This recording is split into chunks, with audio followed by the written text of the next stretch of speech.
J&K के उपराज्यपाल GC Murmu ने की गृह मंत्री अमित शाह से मुलाकात। जम्मू कश्मीर की वर्तमान हालात पर की चर्चा।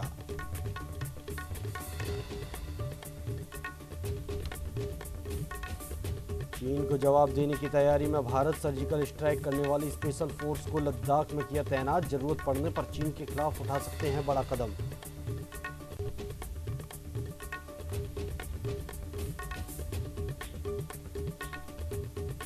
नेपाल के पीएम ओली की नई चाल। विभाजन अध्यादेश लाकर अपनी कुर्सी बचाने की कोशिश। ओली से बिदके उनके कई सांसद।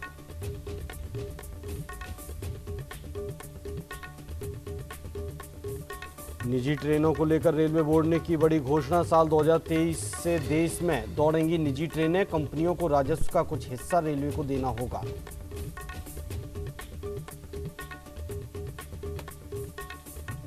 राजस्थान के बारां में पुलिस की बड़ी कार्रवाई। नाकाबंदी के दौरान 113 किलो अवैध मादक पदार्थ किया जब्त। 2 तस्कर गिरफ्तार।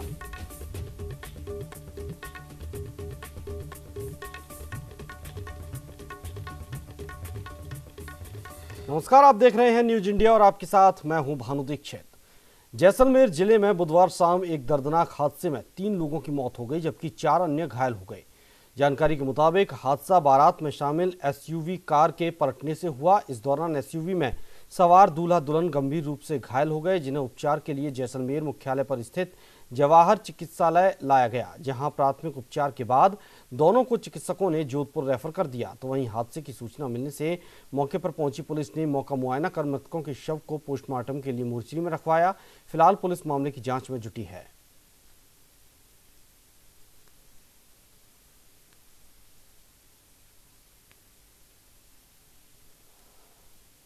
पाली में सोशल मीडिया प्लेटफॉर्म पर पूर्व कैबिनेट मंत्री द्वारा देवासी समाज पर अभद्र भाषा का इस्तेमाल करने पर कार्रवाई की मांग की गई है। इसको लेकर ज्ञापन भी सौंपा गया है। ज्ञापन में बताया कि अब व्यक्ति की आज़ादी को किसी समाज जाति पर विशेष टिप्पणी कर तार-तार कर दिया। देवासी समाज ने अपने ज्ञापन में ये भी बताया कि देवासी समाज एक देव रूपी समाज है।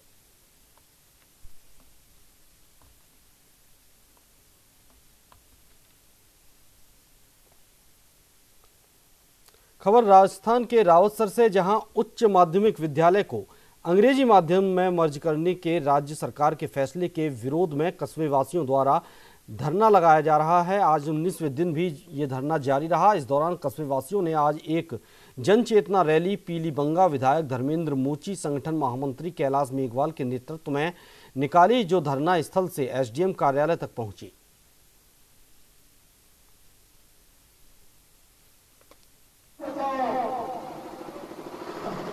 आज पढ़ाई कर रहे हैं, उस विद्यालय को इंग्लिश मीडियम में परिवर्तित किया जा रहा है, लेकिन ग्रामवासियों का ये मानना है कि उस विद्यालय को इंग्लिश मीडियम में ना करके किसी अन्य विद्यालय को किया जाए, ताकि जो उस विद्यालय के अंदर 4 शाखाएं चल रही है वो शाखाएं न टूटे।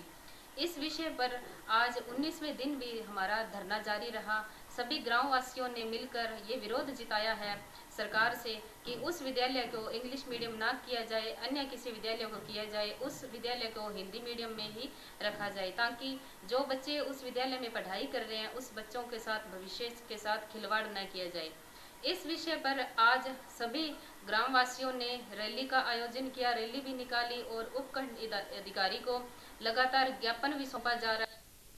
बारां जिले के अटरू कस्बे में पुलिस ने थाने के सामने नाकाबंदी के दौरान कार्रवाई करते हुए एक पिकअप गाड़ी से 113 किलो अवैध मादक पदार्थ जब्त करते हुए 2 तस्करों को गिरफ्तार किया है। ये कार्रवाई संयुक्त रूप से अटरू पुलिस और जिला स्पेशल टीम ने की। फिलहाल पुलिस गिरफ्तार किए गए तस्करों से पूछताछ में जुटी है।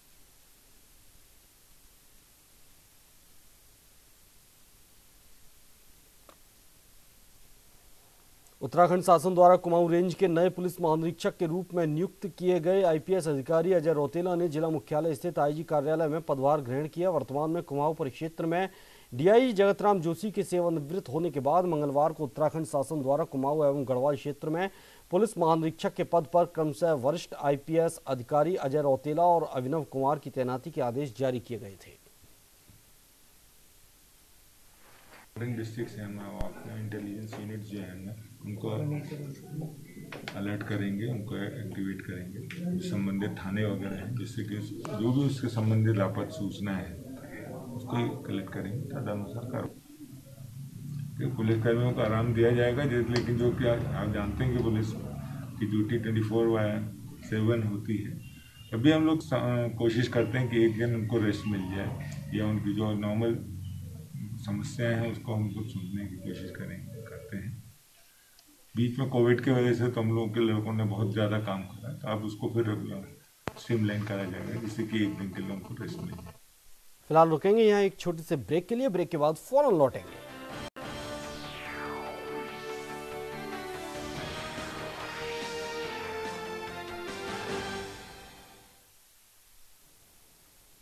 ब्रेक के बाद एक बार फिर आपका स्वागत है। बढ़ते हैं आगे। बढ़ती महंगाई के खिलाफ देहरादून में विरोध प्रदर्शन कर रहे कांग्रेस के पूर्व मुख्यमंत्री हरीश रावत पर लॉकडाउन के उल्लंघन का मुकदमा दर्ज किए जाने से कांग्रेसी कार्यकर्ताओं में रोष है। इसको लेकर स्थानीय कांग्रेसी कार्यकर्ताओं ने ब्लॉक कांग्रेस कमेटी अध्यक्ष प्रमोद कॉलोनी के नेतृत्व में त्रिवेंद्र सरकार का पुतला दहन किया। इस दौरान सरकार के खिलाफ नारेबाजी करते हुए कांग्रेसी कार्यकर्ताओं ने कहा कि यदि सरकार ने पूर्व मुख्यमंत्री हरीश रावत पर लगे मुकदमे तत्काल वापस नहीं लिए तो पार्टी प्रदेश और देशव्यापी उग्र आंदोलन करने को बाध्य होगी। महंगाई का जहां कांग्रेस कार्यकर्ता लगातार विरोध कर रहे हैं, आलम यह है कि अब पूर्व मुख्यमंत्री पर बढ़ती महंगाई का विरोध करने के बाद में सीधे मुकदमा कायम कर दिया है, जिससे कांग्रेसी कार्यकर्ताओं में खासा नाराजगी है। ठीक यहाँ देख सकते हैं सोशल डिस्टेंसिंग का यहाँ पालन कर रहे हैं सभी लोग। कांग्रेस के कार्यकर्ता आज भारतीय जनता पार्टी का सरकार का पुतला दहन भी करा है और जो भाजपा की नीति है उनसे भी परेशान है। कई यहाँ वरिष्ठ कांग्रेस नेता हरिंदर बोरा हमारे साथ मौजूद है, इनसे जानना चाहेंगे किस तरीके से विरोध कर रहे हैं। जिस तरीके से आज यहाँ पर जो देहरादून में मुकदमा कायम करा है पूर्व मुख्यमंत्री के ऊपर, कितना विरोध है आप लोगों का और किस तरीके से एकजुटता का परिचय दे रहे हैं और किस तरीके की रणनीति बना रहे हैं आगे के लिए आप लोग? भाई, जिस प्रकार से हमारे पार्टी के राष्ट्रीय महासचिव व पूर्व मुख्यमंत्री हम सबके प्रिय परम आदरणीय श्री हरीश रावत जी पे झूठे मुकदमे जो है इस प्रदेश सरकार ने थोपे हैं, वो सरासर जो है निंदनीय है। मैं तो ये कहना चाहता हूँ कि सरकार जो है बदले की यहाँ पर राजनीति कर रही है। उनके ऊपर जो उनके साथ जो 150 लोगों पर मुकदमे दर्ज हुए हैं वह तुरंत वापस होने चाहिए, नहीं तो कांग्रेस कार्यकर्ता जेल भरो आंदोलन तक के लिए बाध्य होंगे। तो बिल्कुल कांग्रेस कार्यकर्ता एक उग्र आंदोलन की रणनीति बना रहे हैं। मात्र शक्ति के रूप में यहाँ वरिष्ठ कांग्रेसी नेत्री बीना जोशी जी हमारे साथ हैं। किस तरीके देखते हैं जो रसोई गैस की कीमतें भी लगातार बढ़ जा रही हैं, गृहिणी भी हैं, एक कितनी समस्याओं का सामना करना पड़ रहा है महिलाओं को वर्तमान समय में? आज बढ़ती हुई महंगाई को लेकर करके बहुत पूरी जनता बहुत त्रस्त है, बहुत परेशान है। आज सबसे पहले तो कोरोना वैश्विक महामारी चली हुई है, उस महामारी के दौर से लोग इस तरीके से गुजर रहे हैं कि आर्थिक तंगी उनके पर उससे वो बहुत परेशान हैं। और दूसरा ऊपर से भाजपा सरकार ने लोगों के पर महंगाई का जो ये मार दे रखी है, महंगाई की जो एक पीड़ा दे रखी है वो बहुत निंदनीय है। बहुत रसोई गैस से लोग बहुत परेशान हैं, पेट्रोल डीजल से परेशान हैं। और आज तो मतलब ये लोग इस तरीके से इन्होंने राजनीति को इस तरीके से बदले की भावना दे दिया है कि इन्होंने आज उत्तराखंड के पूर्व मुख्यमंत्री, हमारे जनप्रिय नेता और हमारे राष्ट्रीय महासचिव हरीश रावत जी को के ऊपर वो मुकदमा दर्ज करा है। कितना निंदनीय घटना है, कितना हम लोग इसकी बहुत घोर निंदा करते हैं। आज पूरे देश में जो भाजपा सरकार है ये पूरे कांग्रेस के ऊपर विरोध की राजनीति कर रही है। आज इन्होंने अगर मान लीजिए कोई भी किसी मुद्दे पर बात करता है, महंगाई के मुद्दे पर बात करता है, जनहित के मुद्दे में बात करता है, तो ये उसको देशद्रोह का एक वो देशद्रोही बताते हैं। तो बिल्कुल देख सकते हैं पूरा जो खासा नाराजगी भी यहाँ देखने को मिल रही है, चाहे माता शक्ति हो चाहे यहाँ के युवा वर्गों सभी लोग हैं। बिंदुकथा ब्लॉक कांग्रेस कमेटी के अध्यक्ष प्रमोद कॉलोनी जी हमारे साथ हैं। जानना चाहेंगे कितनी नाराजगी है, आज पुतला दहन भी करा आप लोगों ने, क्या मांग करते हैं सरकार से कि वर्तमान समय में जो गरीबों की मदद होनी चाहिए, जो बढ़ती महंगाई उस पर लगाम लगनी चाहिए, किस तरीके से मांगे सरकार की? और जो मुख्यमंत्री पूर्व मुख्यमंत्री के ऊपर जो मुकदमे लगे हैं किस तरीके से मांग कर रहे हैं सभी लोग आप लोग? जैसा कि अभी कल जो त्रिवेंद्र सरकार ने पुलिस बल तैनात करते हुए उन पर जो मुकदमे दर्ज किए हैं, माननीय हरीश रावत जी जो हमारे राष्ट्रीय महासचिव भी हैं, त्रिवेंद्र सरकार को यह याद होना चाहिए कि जब उनका कार्यकाल था माननीय हरीश रावत जी ने उस प्रदेश के लिए बहुत कुछ किया, लेकिन उन्होंने कल जो लोकतंत्र में जनहित की बात को उठाना एक हर किसी व्यक्ति का दायित्व बनता है, उन्होंने कल बड़े ही सौहार्दपूर्ण से उस आंदोलन को किया, धरने को किया, लेकिन त्रिवेंद्र सरकार ने उसमें क्या कहते हैं पुलिस बल का प्रयोग करते उनको जो मुकदमे दर्ज किए हैं उसका हम विरोध करते हैं। और हम ये कहना चाहते हैं त्रिवेंद्र सरकार से कि अगर आप इस तरह की जो तानाशाही की जो राजनीति कर रहे हैं वो गलत है। और इस वक्त जहाँ पर आप वो जैसे आप वर्चुअल रैली के माध्यम से ये प्रदेश की जनता को बताना चाहते हैं कि हम अब विकास कार्य करें, लेकिन जो धरातल में जैसे महंगाई है और बेरोजगारी है, अर्थव्यवस्था है, उसकी ओर आप लोग फोकस क्यों नहीं कर रहे हैं? हम क्या मांग करते हैं जो मुकदमे हुए हैं उसके खिलाफ अगर कोई कार्रवाई नहीं करती, मुकदमे वापस नहीं होते तो आंदोलन की कोई रणनीति बना रहे हैं आप लोग? नहीं, अगर माननीय रावत जी या प्रीतम सिंह जी पर जो हमारे वरिष्ठ कांग्रेस लोग हैं जो मुकदमे दर्ज किए, अगर ये मुकदमे वापस शीघ्र नहीं लेते हैं तो हम जन आंदोलन करके सड़कों पर उतरेंगे और जेल भरो आंदोलन भी हम इसमें यहाँ तक जाने को हम तैयार हैं। तो बिल्कुल देख सकते हैं कांग्रेसी कार्यकर्ताओं सीधे तौर पर खासा रोष व्याप्त है, चाहे जेल भरो आंदोलन हो, चाहे किसी भी हद तक जाना पड़े। उग्र आंदोलन की चेतना भी दी है कि अगर जल्द से जल्द अगर मुकदमा वापस नहीं हो तो कांग्रेसी कार्यकर्ता किसी भी हद तक जाने को तैयार हो सकते हैं। शैलेंद्र कुमार सिंह, न्यूज इंडिया, लाल कुआं। उत्तराखंड के रानीखेत में मिशन इंटर कॉलेज में उत्तराखंड बोर्ड की हाई स्कूल और इंटरमीडिएट की उत्तर पुस्तिकाओं के मूल्यांकन का कार्य जारी है। ऐसे में मुख्य शिक्षा अधिकारी HV चंद ने मिशन इंटर कॉलेज और राजकीय इंटर कॉलेज भिकियासैंण में मूल्यांकन केंद्र का निरीक्षण किया। इस दौरान उन्होंने परीक्षकों को आवश्यक दिशा निर्देश और सुझाव दिए। इस मौके पर मुख्य शिक्षा अधिकारी HV चंद ने कहा कि उत्तर पुस्तिकाओं के मूल्यांकन के लिए अनुपस्थित परीक्षकों के स्थान पर परीक्षकों की व्यवस्था कर ली गई है ताकि मूल्यांकन का कार्य सुचारू रूप से चल सके। अब ऐसी स्थिति में मूल्यांकन केंद्र रानीखेत में जो विभिन्न विषय थे हमारे, इसमें टोटल हमें मूल्यांकित करने के लिए 25,773 उत्तर पुस्तिकाएँ प्राप्त हुई थी। ये हाई स्कूल में है, इंटर में? ये इंटर में, और इसमें से 14,604 पुस्तिकाएँ आज की तिथि तक हमारा मूल्यांकन कार्य पूर्ण कर लिया गया है। और अभी जो अवशेष उत्तर पुस्तिकाएँ बची हुई हैं इंटरमीडिएट में 11,169। इसी प्रकार हाई स्कूल में विभिन्न विषयों में हमको 28,083 उत्तर पुस्तिकाएँ प्राप्त हुई थी। तो इसके सापेक्ष 13,246 उत्तर पुस्तिकाओं का मूल्यांकन काम पूरा कर लिया गया है। फिलहाल रुकेंगे एक छोटे से ब्रेक के लिए, ब्रेक के बाद फौरन लौटेंगे।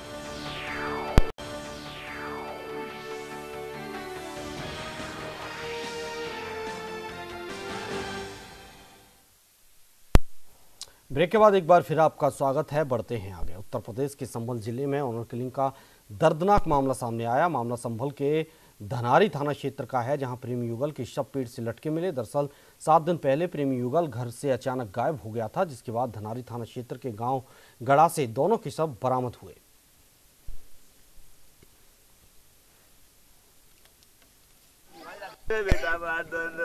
किसने मार दिया? तुलसी आज की नोटिया लेकर भेज गई 25 की रात को भैया। 25 तारीख को? अब भैया। तो ये आज जो डेड बॉडी मिली कहाँ मिली है? अब ये खेतों में देख रहे हो कहाँ मिली भैया, सामने से। तो क्या 25 तारीख से काम 25 तारीख से था गायब? हाँ 7 बजे का 25 तारीख को भैया। तो ये कौन कौन लोग थे मारने में, कुछ पता है? मारने भैया बोला वो तो तुलसी आज को याद नोटिया जो के गढ़ा गांव के जंगल में 2 प्रेमी युगल के पेड़ से लटके हुए शव बरामद हुए हैं और उन शवों को पुलिस कस्टडी में लेकर के पोस्टमार्टम हेतु भेजा जा रहा है। पोस्टमार्टम रिपोर्ट आने के बाद शेष कार्रवाई की। जयपुर के बस्सी उपखंड में एक बार फिर टिड्डियों का आतंक देखने को मिला। आपको बता दें कि कलतुंगा, बांसखो और देवगांव में 6 किलोमीटर लंबे और 3 किलोमीटर चौड़े टिड्डियों के दल का तीसरी बार हमला देखा गया, जिसके चलते टिड्डियों ने क्षेत्र की फसलों को भारी नुकसान पहुंचाया।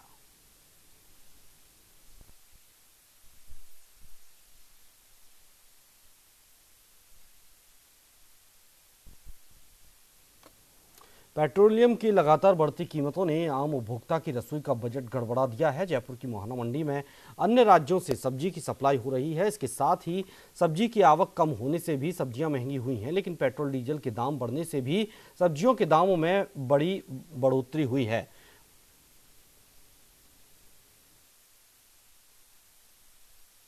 में अन्य राज्यों से सब्जी की सप्लाई हो रही है। सब्जी की आवक कम होने के कारण भी सब्जी के भाव में काफ़ी प्रभाव पड़ा है। वह लगातार पेट्रोल डीजल के दाम बढ़ने से भी सब्जियों के भाव में तेजी आई है। जो टमाटर 10 से 12 रुपए किलो बिक रहा था, वही टमाटर आज 45 से 50 रुपए किलो थोक में मोहाना मंडी में बिका। टमाटर की आवक मुख्य तौर से नासिक व बेंगलोर से हो रही है। नासिक से और बेंगलोर से आने वाला टमाटर 45 से 50 रुपए किलो मोहाना मंडी में बिक रहा है। वहीं हिमाचल प्रदेश से आने वाला टमाटर का भाव 30 से 38 रुपए किलो थोक में मोहाना मंडी में। पेट्रोल डीजल की बढ़ती कीमतों को लेकर कोटा के रामगंज मंडी उपखंड के कांग्रेस कार्यकर्ताओं ने केंद्र सरकार के खिलाफ धरना प्रदर्शन किया। इस दौरान पूर्व मंत्री रामगोपाल बैरवा ने बताया कि आज प्रदेश कांग्रेस कमेटी के आह्वान पर पूरे देश में जो केंद्र की सरकार किसान की मांग को लेकर सत्ता में आई थी, जिन्होंने महंगाई कम करने की बात की, उस पर हम निंदा करते हैं। प्रदेश कांग्रेस कमेटी के आह्वान पर पूरे देश में जो केंद्र की जो सरकार किसान की बात को लेकर के सत्ता में आई थी, जिन्होंने महंगाई कम करने की बात करी थी, लेकिन दुर्भाग्य है आज कि जो सरकार किसान की बात करती थी, पिछले 1 महीने में जहां सरकार जहां पूरे देश की जनता कोरोना के कारण से परेशान है, ऐसे समय में डीजल और पेट्रोल की रेट पर सेस लगा करके, कई तरह के कर लगा करके केंद्र की सरकार ने जो जनता के साथ अन्याय किया है, हम उनकी निंदा करते हैं। जो महंगाई को लेकर के सत्ता में आए थे, पिछले 1 महीने में डीजल पर 11 रुपए और पेट्रोल पर 10 रुपए बढ़ा करके आम जनता का शोषण किया है, आम जनता के साथ अन्याय किया है।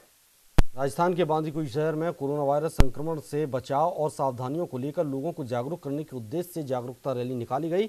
बांदीकुई पुलिस थाने से शुरू हुई जागरूकता रैली सिकंदरा रोड होते हुए शहर के अलग अलग मार्गों से होती हुई उपखंड अधिकारी कार्यालय बसवा रोड बांदीकुई में जाकर समाप्त हुई। आप लोगों को विदित है कि पहले 30 जून तक जो है वो एक कोरोना के विरुद्ध जो है हमने एक जन जागरूकता अभियान शुरू किया था। कल माननीय मुख्यमंत्री महोदय ने विषय के द्वारा उसको 7 जुलाई 1 सप्ताह तक उसको बढ़ा दिया था और उसमें जो विभिन्न विभाग हैं उन्हें कहा गया था कि आप अपने अपने जो जन जागरूकता संबंधित जो भी है प्रयास है वो जनता से संपर्क करके जनता को केवल कड़े कदमों के द्वारा ही नहीं बल्कि कुछ सॉफ्ट तरीके भी अपनाए जा सकते हैं, जिसमें जन जागरूकता रैली जो है एक मुद्दा हो सकता है। उसी को देखते हुए आज हमने अपने जो पुलिस विभाग थे उसमें लोगों को जागरूक करने के लिए जो है कड़े कदम तो है ही, हमारा उद्देश्य सिर्फ जो है वो जुर्माना इकट्ठा करके या जनता को विरुद्ध करके ही हमारा काम जो है कोरोना को रोकना नहीं है, बल्कि जनता को लचीले तरीकों से भी समझाया जा सकता है। पेट्रोल डीजल के लगातार बढ़ते दामों के खिलाफ आज पुष्कर में ब्लॉक कांग्रेस ने प्रदर्शन किया। इस दौरान पूर्व मंत्री नसीम अख्तर और पूर्व पालिका अध्यक्ष मंजू कोडिया के नेतृत्व में उपखंड अधिकारी दिलीप सिंह राठौड़ को राष्ट्रपति के नाम ज्ञापन सौंपा गया। पहले जिला स्तर पर सभी जगह पेट्रोल और डीजल के दाम जो दिन प्रतिदिन बढ़ रहे हैं, उसके विरोध में कांग्रेस पार्टी के ब्लॉक स्तर पर आज ज्ञापन दिया गया। ब्लॉक अध्यक्ष हमारे मंजू कोडिया, हमारे कांग्रेस के सभी कार्यकर्तागण और साथीगण सभी ने मिलकर आज माननीय उपखंड अधिकारी को ज्ञापन दिया है कि पेट्रोल और डीजल के दाम दिन प्रतिदिन बढ़ रहे हैं। बीकानेर में इंदिरा गांधी नहर परियोजना के चीफ इंजीनियर कार्यालय के बाहर बड़ी संख्या में किसानों ने विरोध प्रदर्शन किया, जहां किसानों ने नहरी क्षेत्र के किसानों के साथ भेदभाव करने का आरोप लगाया। किसानों का कहना है कि अधिकारियों की नाकामी की वजह से नहरों में पूरा पानी नहीं पहुंचता है।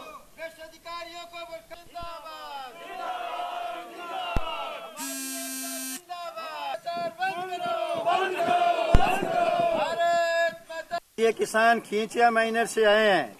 नहरों में पूरा पानी है, डैम में पूरा पानी है, लेकिन भ्रष्ट अधिकारियों के कारण बेबाक से पानी दिया जाता है। अभी फसलें हैं, मूंग की बिजाई हो रही है, सारी बर्बादी के कगार पर है। 3 दिनों से किसान कलेक्ट्रेट एससी साहब सरों से मिल रहे हैं, कोई कहता है उधर जाओ, कोई कहता है उधर जाओ। इससे परेशान होकर के आज ये किसान चीफ इंजीनियर के पास में घेराव करके धरना दे रहे हैं कि हमारी सुनाई दी जाए और ये पूरा पानी जिस तरह की मांग है किसान। धौलपुर में डीजी पे सखी अब घर घर गांव-गांव जाकर ट्रांजैक्शन करेंगी। जिला कलेक्टर राकेश कुमार जायसवाल ने ग्रामीण आजीविका विकास परिषद कार्यालय पर पहुंचकर इस योजना का शुभारंभ किया है। आजीविका विकास परिषद की महिलाओं को ट्रांजैक्शन करने के लिए डिजिटल मशीन भी प्रदान की गई है।